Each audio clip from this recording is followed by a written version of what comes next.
Bonjour, bonjour, shalom, shalom, shalom, mesdames et messieurs, que le Seigneur vous bénisse abondamment. J'espère que ça va chez vous. Très content de me retrouver encore une fois de plus avec vous ce matin. Il faut dire que depuis avant-hier, nous sommes, n'est-ce pas, dans ce grand thème, le secret des actes prophétiques. Et il y a beaucoup de personnes qui m'ont appelé pour me dire, prophète, vraiment aidez-nous. Et j'ai commencé à poser les actes prophétiques sur certaines personnes. Et aujourd'hui, nous pouvons voir le résultat. Il y a beaucoup de gens qui sont vraiment épanouis, contents de savoir qu'il y a des grands secrets dans la parole de Dieu. Vous voyez, ce matin, je prêche sur ce thème, le secret des actes prophétiques. C'est très important. La fois dernière, j'ai développé, n'est-ce pas, j'ai développé ce thème. Mais il y a beaucoup de personnes qui ont saisi et qui m'ont appelé après, me dit, prophète, quelle est cette action prophétique que je dois poser pour vivre les merveilles de Dieu. Voyez-vous, quand nous lisons la parole est écrite, mais la parole aussi est révélée. Vous savez, dans la parole de Dieu, vous avez le logos et vous avez le réma. C'est quoi le logos et c'est quoi le réma? Le logos, oh my God, je n'ai même pas eu le temps de saluer toutes ces personnes connectées. Vraiment, soyez bénis. Je suis déjà rentré comme ça dans le message. Donc, désolé encore. Bonjour à toutes les personnes qui se connectent. Partagez l'audio, s'il vous plaît. Quand vous lisez la parole de Dieu, vous avez le logos et vous avez le réma. C'est quoi le réma et c'est quoi le logos? Le réma, c'est une... Enfin, commençons d'abord par le logos. Le logos, c'est la parole écrite. C'est du noir sur du blanc, en fait. Et c'est pas cette parole qui transforme. C'est ça, c'est cette parole-là qu'on appelle le logos. Le réma, c'est une parole révélée de Dieu à propos d'une situation. Oh my God, la brassou par là. Je ressens l'onction de Dieu ce matin. J'aimerais que tu me partages cet audio, s'il te plaît.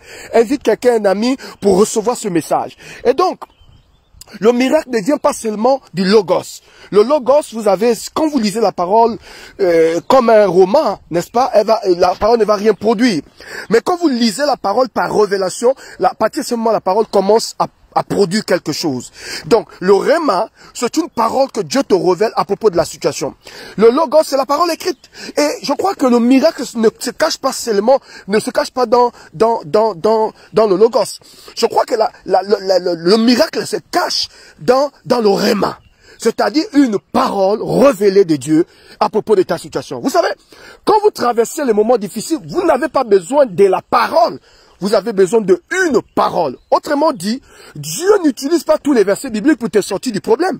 Mais qu'est-ce qu'il va faire? Il va prendre un verset et il va te donner la révélation de ce verset et ta capacité à appliquer les orientations, appliquer le verset sur ta vie, révéler bien sûr, crée le miracle.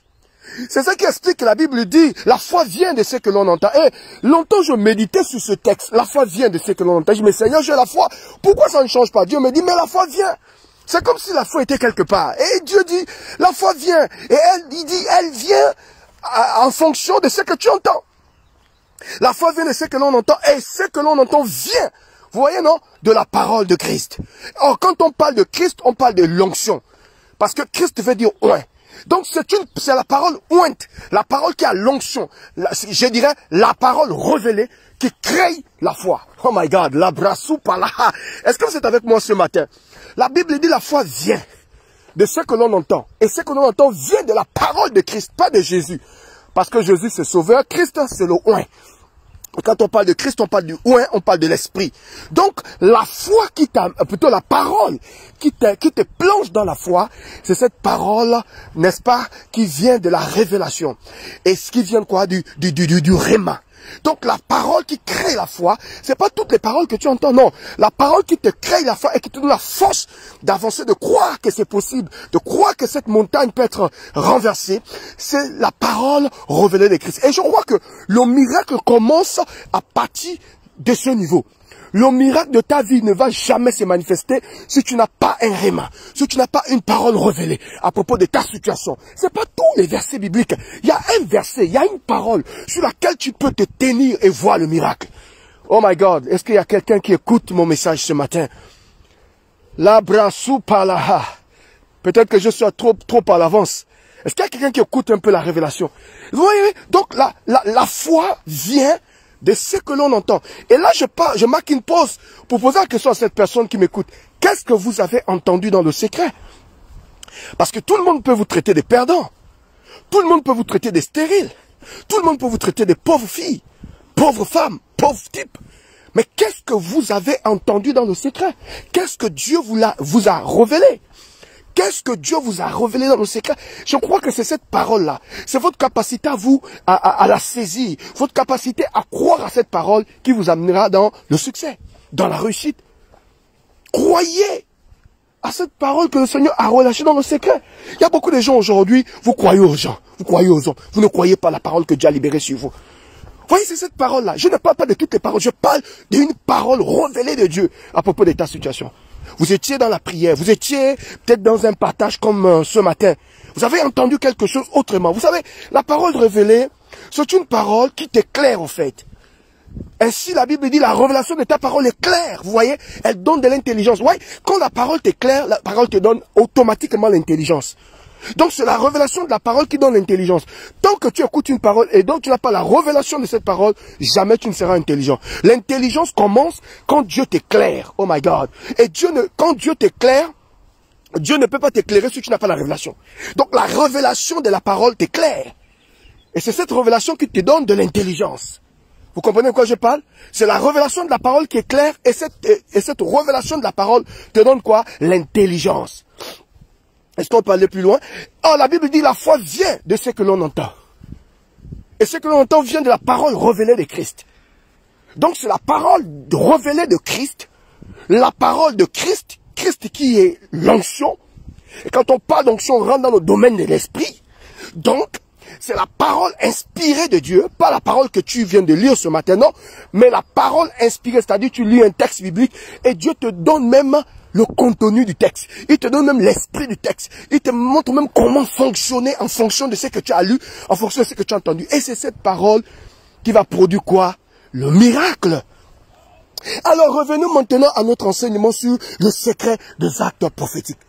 Vous ne pouvez pas comprendre le secret des actes prophétiques si vous n'arrivez pas à maîtriser ce que je venais de vous dire sur la révélation. En fait, si vous voulez, c'est la révélation qui vous éclaire. C'est la révélation qui enlève les écailles de vos yeux. Vous pouvez être dans un lieu. Tant que vous n'avez pas la révélation de cet endroit, vous n'êtes pas en réalité dans cet endroit. Vous pouvez être dans un mariage. Tant que vous n'avez pas la révélation de ce mariage, vous n'avez même pas encore commencé le mariage. Vous pouvez être dans un ministère. Tant que vous n'avez pas reçu la révélation du ministère, de ce ministère, n'est-ce pas? Vous n'avez même pas encore commencé. Donc c'est la révélation qui nous donne l'équilibre. Vous voulez avoir l'équilibre dans le ministère? Vous voulez avoir l'équilibre dans votre vie de tous les jours? Vous voulez avoir l'équilibre dans votre famille? Vous voulez avoir l'équilibre dans votre vie? Cherchez la révélation. Quand tu as la révélation, maman, la révélation t'éclaire. La révélation, c'est comme si Dieu ouvrait tes yeux. C'est comme s'il enlevait les écailles de tes yeux. C'est ça, en fait. Malheureusement, nous vivons sur une terre compliquée où beaucoup de gens sont complètement aveugles. Ils veulent les miracles, mais ils sont aveugles. Ils commencent un commerce, mais ils n'ont pas la parole même de Dieu concernant ce commerce. Vous commencez un mariage, vous n'avez même pas la révélation de Dieu concernant ce mariage. Vous avez donné votre cœur à un homme, vous n'avez pas la révélation de Dieu concernant cet homme, concernant cette femme, concernant ce business. Vous n'avez pas la révélation concernant votre pauvre vie. C'est ça qui explique que quand le diable vient, vous n'avez pas suffisamment de force pour résister. La Bible déclare que quand l'ennemi viendra comme un fleuve, l'Esprit du Seigneur le mettra en fuite. Vous voyez, l'Esprit du Seigneur ne peut pas mettre en fuite, ne peut pas faire fuir vos ennemis si vous-même, vous n'avez pas la révélation. Vous savez, quand vous avez la révélation, hein, quel que soit ce que vous pouvez vivre, comme épreuve, comme difficulté, comme tentation, vous êtes serein, vous êtes calme, vous êtes enraciné, vous êtes planté, vous êtes fixé. Et ce que Dieu a fixé, personne ne peut le défixer. Pourquoi? Vous n'êtes pas fixé à cause de vos déclarations. Vous êtes fixé à cause de la révélation de ce que Dieu vous a dit dans le secret. Et personne, même pas un président, même pas un chef d'État, ne pourra enlever ça. C'est ce qui explique que les disciples pouvaient donner leur corps en sacrifice. Enfin, ils pouvaient s'offrir. Tuez-nous, détruisez-nous. Jésus, c'est ce qui explique que Jésus lui-même, il pouvait dire, détruisez ce temple en 3 jours, détruisez ce temple, en 3 jours, je le rebâtirai. C'est ce qui explique qu'il y a eu des martyrs dans la Bible.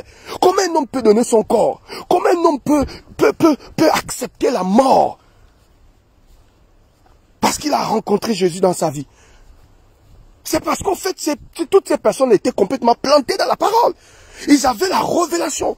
Quelle est la révélation? Quelle est cette parole que le Seigneur t'a donnée dans le secret? C'est cette parole-là, mon frère et ma soeur, qui te donnera assez de force. Parce que la vie ne te fera pas de cadeaux. Je ne prêche pas ce matin pour le buzz, je prêche pour toutes les personnes qui m'aiment. Je prêche pour les gens qui prennent ce message et qui courent. Je prêche pour cette personne qui va prendre qui va saisir ce message et qui va aller dans le sens de sa destinée. Ce matin, j'aimerais te dire ceci. La parole qui te donnera assez de force de ne pas abandonner. Cette parole ne te sera jamais. Dieu peut passer au travers d'un serviteur de Dieu, mais je pense que le plus souvent, c'est Dieu lui-même qui parle à nos cœurs. Cette parole qui te permet de résister. Cette parole qui te permet d'avancer. Malgré les persécutions, malgré l'oppression de Satan, tu es toujours là. Je crois que c'est cette parole révélée que tu reçois dans le secret. Et cette parole est puissante. Aucun prédicateur, aucun bishop, aucun archibishop ne pourra changer cette parole. Et c'est ce qui explique qu'aujourd'hui, les gens ont du mal à comprendre ta vie. Parce qu'en fait, ta vie n'est pas plantée sur les déclarations. Ta vie est fixée sur la révélation. Dieu t'a tellement parlé, Dieu t'a tellement encouragé, Dieu t'a tellement boosté, Dieu t'a tellement enraciné que personne ne peut te déraciner. À cause de quoi? La force et la puissance de la révélation. Alors maintenant, allons dans notre thème. Ce matin, je prêche sur quoi? Le secret des actes prophétiques. Vous ne pouvez pas opérer dans... C'est quoi les actes prophétiques au fait? Je venais de l'écrire tout à l'heure. Si vous regardez un peu le thème de ce message, vous allez un peu voir, j'ai essayé un peu de définir les actions prophétiques. Donc celui qui veut obtenir des victoires, c'est ce que j'ai dit, celui qui veut obtenir des victoires doit apprendre les principes des secrets et des actes prophétiques. L'action prophétique est une action inspirée par Dieu à un homme dans le but de déclencher quoi? L'intervention divine. Ça veut dire quoi? Ça veut dire que l'action prophétique, ok, c'est un acte prophétique que Dieu inspire à un homme. Ça peut être un homme ou une femme, un enfant de Dieu, qui a une bonne relation avec le Seigneur. Dieu peut t'inspirer de secrets, ok, des actions que tu peux poser et voir des résultats. Malheureusement, nous avons beaucoup de chrétiens aujourd'hui qui pensent que la prière seule suffit. Non, la prière ne suffit pas. Dieu lui-même, même la foi ne suffit pas. La Bible dit, ajoute à ta foi la connaissance. À la connaissance, la vertu. À la vertu, la maîtrise de soi. Voyez donc, la foi seule ne suffit pas. Ajoute à ta foi la connaissance. Une foi sans connaissance n'opère pas. Tu vas déclarer des choses, mais tu ne vas pas rentrer dans l'opération. Et comme j'ai l'habitude de vous dire, quand tu as le don, tu opères. Quand tu n'as pas, tu transpires. Donc quand tu as la véritable foi, tu opères. Quand tu as la fausse foi, tu n'opères pas. Parce que la foi seule ne suffit pas. Ajoute à la foi la connaissance. À la connaissance, la vertu. À la vertu, la maîtrise de soi. Donc quelqu'un dit, oh j'ai la foi, j'ai la foi. Ah mon frère, tu n'as recherchons, visitons, cherchons, fouillons dans ta foi. Est-ce qu'en réalité tu as la foi? Est-ce que tu as ajouté à ta foi la connaissance? Parce que la foi ne perd pas sans connaissance. Et c'est ce qui explique que ce matin, je veux ouvrir vos yeux sur le secret des actes prophétiques. La prière seule ne suffit pas. Hormis la prière, il y a des actions prophétiques que, en tant que chrétien, vous devez poser pour vivre le miracle. Posez les actions prophétiques. Et je vous ai dit que l'action prophétique est inspirée par Dieu en fait. À un homme, à un individu. Regardez Jésus. Quand vous lisez ce texte biblique que je vous ai donné ce matin, Jean chapitre 9, le verset 4. Jean chapitre 9, le verset 4, la Bible dit Jésus rentre quelque part. Et là, sur le chemin, il rencontre un homme qui est né aveugle. Et les disciples viennent dire à Jésus, mais Seigneur, cet homme-là, il est né aveugle, certainement il a péché, celui qui a péché ou ce sont ses parents? Jésus dit, ni le monsieur, ni ses parents. Il dit, cette maladie, c'est pour que la gloire de Dieu se manifeste. Donc cet enfant est né aveugle pour que la gloire de Dieu se manifeste. Et c'est là où j'ai compris qu'il y a des choses dans nos vies que Dieu laisse pour le moment, pour faire manifester sa gloire. Oh my God. Il y a des choses que Dieu ne va pas enlever dans ta vie. Dieu a laissé ces choses-là. L'apôtre Paul a prié du Seigneur, enlève-moi ce que je ressens dans mon dos. Dieu a dit, mon ami, ma grâce te suffit. Il y a des choses que Dieu maintient dans nos vies pour nous ramener à l'essentiel. Il y a des choses que Dieu maintient dans nos vies pour casser notre orgueil. Il y a des choses que Dieu maintient dans nos vies pour nous ramener dans les fondations même de sa parole. Comment non? Partage cet audio, mon frère et ma soeur, et invite quelqu'un. Alors Jésus dit, cet homme n'a pas péché. Ses parents aussi. Ce n'est même pas une malédiction. Il dit, j'ai permis à cet enfant de naître aveugle pour faire éclater ma gloire. Il dit, c'est pour faire éclater ma gloire. J'ai permis à cet enfant de naître aveugle. Parce que je veux manifester ma gloire. C'est la même chose qu'il a fait avec la vie de Lazare. On vient dire à Jésus, Lazare est malade. Il dit, oh, cette maladie n'est point pour la mort. Ensuite, on revient dire à Jésus, mais Lazare vient de mourir. Ah, tu as dit, tu es prophète. Tu dis que cette maladie n'est pas pour la mort. Voilà, il vient de mourir. Et quand Jésus vient sur place, on dit, la sœur de Lazare vient vers Jésus et dit, Jésus, mais si tu aurais été là, mon fils, mon frère ne devait pas aller dans la tombe. Jésus dit, je suis la résurrection, la vie. Si tu crois, tu verras la gloire de Dieu. Crois-tu cela? Et ensuite, tu poses la question, où l'avez-vous mis? Il dit, Seigneur, viens et vois. Quand Jésus a vu la tombe, il a commencé à pleurer. Les gens étaient autour de Jésus. Oh, voyez-vous combien de fois il aimait cet homme. Lui qui a ressuscité les morts. Pourquoi il n'a pas empêché à cet homme de mourir? Mais la Bible déclare que Jésus ne pleurait pas pour sa propre vie. Il pleurait à cause de leur incrédulité. Il lève les yeux au ciel, il lève ses mains, il dit, Père, je ne prie pas pour moi, je prie pour cette foule qui m'entoure. Qu'aujourd'hui, qui comprennent la gloire de Dieu. Lazare sort, Lazare est sorti. Donc il y a des choses que Dieu parfois permet dans nos vies pour faire éclater sa gloire. Alors j'annonce à quelqu'un ce matin, il y a des choses que le Seigneur a maintenues dans ta destinée, dans ton ministère, dans ta famille, pour faire éclater sa gloire. Et Dieu est sur le point de faire éclater sa gloire. Je l'annonce ce matin dans la vie de cette personne qui m'écoute. Si c'est à toi que je parle, commence à dire amen, commence à partager, commence à envoyer les cœurs. Je prophétise que cette chose, cette maladie, cette oppression n'est point pour la mort. Cette maladie n'est point pour la mort. Ce chômage n'est point pour la mort. Cette frustration n'est point pour la mort. Cette chose que tu ressens dans ton esprit n'est point pour la mort.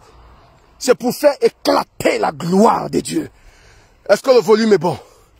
Faites-moi, augmentez-moi le mercure. Est-ce que le volume est bon? C'est pour faire éclater sa gloire.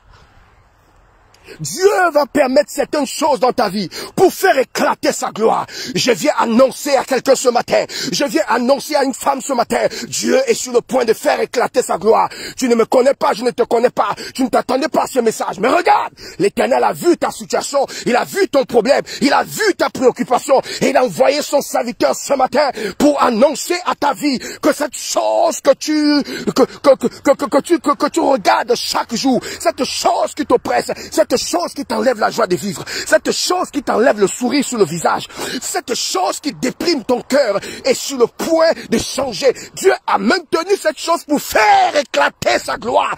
Je suis en train d'annoncer à une femme, à un homme, la gloire de Dieu est sur le point de se manifester. Si c'est à toi que je parle, commence à dire amen, commence à dire je reçois, commence à dire alléluia, commence à glorifier Dieu.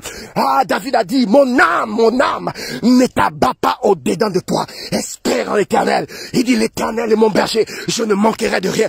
Il me conduit dans les verts pâturages, il me dirige près des eaux paisibles à cause de son nom. Quand je marche dans la vallée de l'ombre de la mort, je ne crains aucun mal, sa roulette et son bâton. Ah, mais rassure, il dresse devant moi une table en face de mes adversaires. Il ouait du ma tête, ma coupe déborde. J'ai dit oui, le bonheur, la grâce, la faveur m'accompagne tous les jours de ma vie. Il dit, mon Père, que ton nom est magnifique sur toute la terre. Quand je contemple la lune des étoiles, il dit, tu as fait de moi une créature merveilleuse. Ah, il y a des choses que Dieu a maintenues dans ta vie pour faire éclater sa gloire. Est-ce que le volume est bon? Il y a des choses que Dieu a maintenues dans ta vie pour faire éclater sa gloire. Alors les disciples, les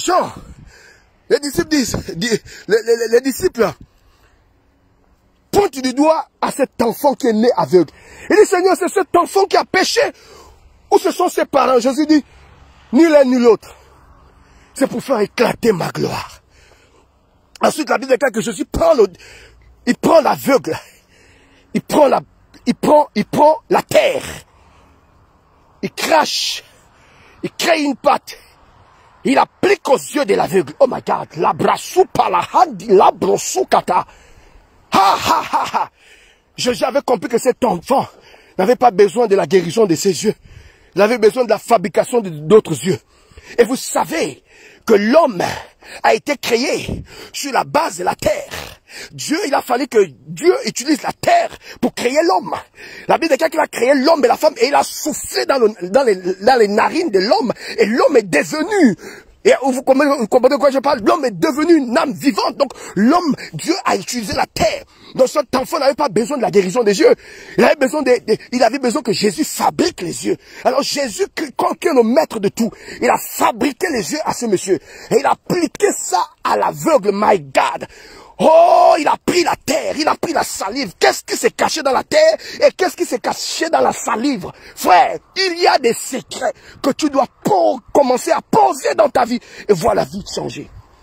Un jour, j'étais en train de prier, je cherchais les... Je pense que c'était à la veille de mon mariage, parce que mon mariage, si j'essaye un peu de comptabiliser, ah ouais, ça a pris, hein. Ah ouais, j'ai dépensé à mon mariage. Parce que j'avais d'abord deux combats. J'avais d'abord le combat du fait que tout le monde, comme c'est un pasteur, ce serait un mariage en décadence. Donc, je voulais d'abord casser ça. Je voulais faire un mariage honoré vraiment. Mon épouse à un niveau où, au point où quand les gens venaient au mariage, ils se sont dit peut-être que c'est l'enfant d'un ministre, parce qu'à cette époque, j'étais encore très jeune. On dit, mais ça, c'est l'enfant d'un ministre, ce sont eux qui ont l'argent. C'est vrai que je suis du Haut-Togo, mais ça, c'était pas un mariage du Haut-Togo, c'était un mariage d'un jeune qui a fait confiance au Seigneur. Vous pouvez taper sur YouTube, vous verrez, je suis venu du mariage du prophète Aoulaou. J'ai loué la limousine, j'ai mis la barre haute, les amis. La barre était très haute. Parce qu'il fallait bénir Dieu et casser les systèmes établis. Parce que pour les gens, un pasteur ne doit pas, n'est-ce pas, se marier. Il ne doit pas avoir un mariage excellent. Vous comprenez de quoi je parle? Et il fallait que je casse ce système-là. Et puis, j'ai dépensé, parce que c'est moi qui ai fait tout. En fait, j'ai fait tout.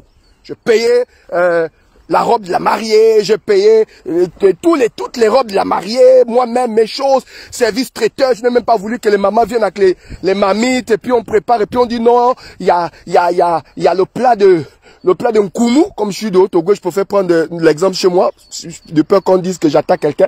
Donc il y a un plat de Nkoumou qui est quelque part là-bas, qui est en train de venir bien. On va me dire non, le plat de feu manioc vient de se renverser dans la Jeep. Donc j'ai pas voulu ça. J'ai dit service traiteur, j'ai tout réglé, les alliances, tout. J'ai dépensé, les amis. Mais je me souviens que pendant que j'étais en train d'organiser le mariage, parce que j'ai tout fait. Pendant que j'étais en train d'organiser le mariage, je sentais que le budget était déjà dépassé parce que j'avais déjà mis une certaine barre. Allez, Seigneur. Et puis j'étais à la veille du mariage. J'ai déjà tout. Il reste une certaine... Mais j'étais coincé dans les finances. J'ai tellement prié. Voilà pourquoi je ne prie plus pour l'argent. Dieu m'a dit aussi longtemps que tu vas prier pour l'argent, tu seras pauvre. Ne prie pas pour l'argent. Cherche les problèmes à résoudre. L'argent, la réponse est un problème résolu. Ne cherche pas l'argent. Et j'ai tellement prié. Seigneur, fais quelque chose. C'est là où Dieu m'a donné cette révélation. Et en dormant, le sommeil m'a emporté. Et c'est là où je vois un ange très puissant. Dans mon sommeil, un ange puissant. Il vient vers moi.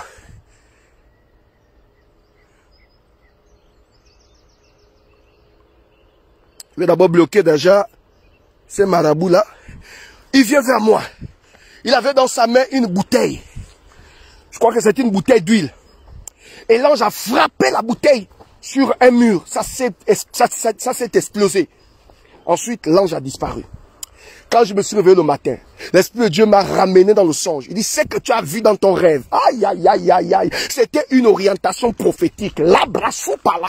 Si seulement tu peux poser cette action sur ta propre vie. Aïe, aïe, aïe, aïe. Tu verras ce qui va se passer. Aïe, vous savez que je suis un homme spirituel. Je ne suis pas seulement un chrétien ordinaire. Je suis aussi un homme spirituel. J'ai compris que l'Esprit m'avait visité. Personne ne m'a dit. Moi-même, j'ai parti, j'ai acheté 3 bouteilles d'huile d'olive. Je commençais à parler sous les bouteilles, la brasse. Je commençais à parler en langue en majuscule. C'est pas vous parler en langue en patapata, non. Librou sukutu, indikatahu, malakatu. Je parlais en langue en majuscule. La brassou palahida, indere itush. La brassou patahu malaha. Frère, quand tu as des problèmes, tu ne fais plus les parler en langue patapata. Oh là là là là là, ah là là là, ah bah bah bah bah bah. Non, non, non, non, non, non. Je parlais en majuscule. Les broussous patahou malaha. La la hou makaha. Il y a un blanc là qui me regarde, mais le monsieur est fou, quoi.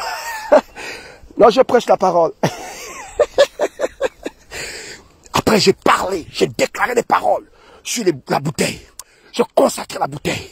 Et il dit, Seigneur, de la même manière que tu m'as montré cette image dans le rêve, De la même manière, tu m'as montré cet ange qui a frappé la bouteille. S'il y a quelqu'un qui s'est opposé à mon mariage, s'il y a quelqu'un qui s'est opposé à mes finances, s'il y a quelqu'un qui s'est opposé à mon avenir, s'il y a quelqu'un qui s'est opposé à ma grandeur, Père, je me tiens ici. Oh, la brasoupaya. Je suis même en train de ressentir la même onction comme ce jour. Je dis, je me tiens ici. Personne ne m'a enseigné. Mais ta parole est une révélation pour quiconque reçoit la révélation. Je me tiens en face de ces murs et j'attrape ces 3 bouteilles d'huile d'onction. Je déclare, après avoir brisé cette bouteille, Père, que les tessons de ces bouteilles rentrent et transpercent le corps de mes ennemis, transpercent le sorcier qui est dans mon village, qui veut empêcher la réalisation de ce mariage. Que les finances soient libérées. J'ai pris la première bouteille, j'ai cassé, j'ai repris la deuxième, j'ai libéré contre le mur, ensuite j'ai pris la troisième, frère, quand je tourne le dos,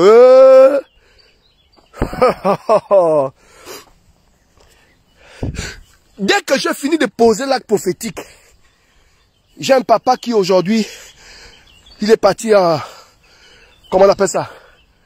Oh, comment on appelle le pays là? Canada. C'est un papa qui me soutient beaucoup. Il m'a dit, mais mon fils, je n'étais pas même pas là de 3 heures. Dès que j'ai fini de casser, je quittais le lieu. Je quitte le lieu où j'ai posé l'acte prophétique. 30 minutes après, le monsieur m'appelle. Prophète, j'ai entendu que tu te maries. Oh, prophète, pour ce que tu as fait dans ma vie. J'avais, vous savez le truc des hommes là, il avait ce qu'on appelle, comment on appelle ça? L'hernie. Voilà, j'ai prié pour son problème. Il a été guéri. Il dit, prophète, j'avais ça. Vous m'avez aidé. Homme de Dieu, je vous envoie mon offrande. Aïe! Quand je regarde le nombre, je dis non, peut-être que je vois mal. Le papa m'a envoyé 10 millions. Il dit, papa, c'est pour toi. Que Dieu te bénisse. De toute façon, j'ai célébré Dieu pendant que je dansais. Il dit, je viens de te faire un envoi, 10 millions. Malabrasou, pahadi, likopa. Depuis ces jours, même si un pasteur en culotte, je me dis, les actes prophétiques là ne fonctionnent pas. Il dit, monsieur, passe ta route. Tu es normal. Même si un prédicateur qui maîtrise les textes bibliques vient me dire un jour, ah, vous les prophètes là, vous posez les actes prophétiques, est-ce que ça marche? Je dis, frère, je ne prêche pas parce que tu m'as demandé de prêcher, ou bien parce que j'ai vu quelqu'un prêcher sur Facebook. Je prêche parce que je l'ai expérimenté. Toute vérité qui n'est pas expérimentée n'est pas une vérité. Je ne te prêche pas ce que j'invente, je te prêche ce que j'ai expérimenté, frère. J'ai vu la puissance du secret des actes prophétiques. Je ne te parle pas du témoignage de quelqu'un d'autre. Je te parle de ma propre vie, de mon propre témoignage. Si je rentre encore dans le témoignage de certaines personnes, des personnes que j'ai aidées dans mon ministère, je ne pense pas que je vais finir cette vidéo, cet audio ce matin. Je te prêche les choses que j'ai vues. Parfois tu veux prier pour quelqu'un, Dieu me dit, ne touche pas la personne. Comment ça? Je me souviens un jour, une dame est venue me voir. Elle était atteinte du sida. Les parents ont essayé de tout faire. La dame était elle était presque elle partait en fait. Et on a transporté cette dame à l'église. Je regarde la dame. Je me dis, ne pose pas tes mains. Prends une bouteille d'eau Hanza. Commence à déclarer les paroles sur la bouteille. L'eau c'est le symbole de la vie. J'ai déclaré les paroles. Il me dit, verse sur cette dame. J'ai versé toute la bouteille. La dame était trempée. Les amis, 3 jours après, elle a commencé elle a commencé à retrouver ses facultés. Je me souviens de ce jeune homme. Je ne sais même pas s'il avait 45 ans. Et je ne sais même pas s'il avait 35 ans. Je pense qu'il avait peut-être 25 ans, 25 ans, 28 ans. Je ne sais pas ce qu'il a touché. Mais le pied était enflé comme ça. 3 mois, il était sur le point, il était sur le point de couper son pied. On m'a amené ce jeune homme. Le Seigneur me dit, prends l'huile. Prends le sel, verse le sel, j'ai versé. Prends l'huile, j'ai versé. J'ai dit, mon ami, tu restes 1 semaine sans lever ton pied. Je viens de verser l'huile, le sel, tu restes comme ça. J'ai versé. J'ai dit, amenez-moi un sachet de sel. J'ai versé tout le sachet de sel sur le pied. J'ai versé toute la bouteille d'huile. J'ai parlé. C'est pas des choses qu'on fait, hein, parce que tu m'as entendu parler, que tu as dit, je vais faire, ça va marcher. Non, ça ne marche pas comme ça. Il faut qu'un homme de Dieu parle avec toi. Sur toi. Il faut qu'un homme de Dieu t'accompagne. Parce que tu n'as pas suffisamment l'onction pour briser les jougs. Donc, il faut qu'un homme de Dieu t'accompagne dans ses secrets. Pas parce que j'ai parlé, tu as essayé là-bas. Non. La Bible dit il y a des fils de Zébédée. Ils ont voulu chasser un esprit, le démon a tapé ses enfants. Il a dit, moi je connais Paul, je connais même vous, qui êtes-vous? Donc il ne faut pas faire comme les fils de Zébédée, comme ça parce que tu m'entends prêcher, tu vas dire, ah non, je veux aussi pratiquer. Non! Il faut que l'homme de Dieu t'accompagne. Il y a beaucoup de personnes qui m'ont appelé prophète Aoulaou par rapport à mon enfantement. Je fais comment? Je dis, fais ça, ça marche. Donc ce matin, je suis venu tout doucement te présenter le secret des actes prophétiques. Regarde à ta famille, regarde à ta vie. Et le jeune homme a été restauré. Il est revenu à l'église, il dansait. Toute l'église était là. Si j'ai certains de mes enfants connectés, ils peuvent témoigner. Toute l'église dansait, le monsieur était debout. Faut faire attention. Tu es là dans la maison. Ton mari, c'est un féticheur. Il y a des actions prophétiques qu'on doit poser. Le monsieur ne veut plus toucher ton corps. Il y a des actions prophétiques qu'on doit poser. Oui, on peut parler.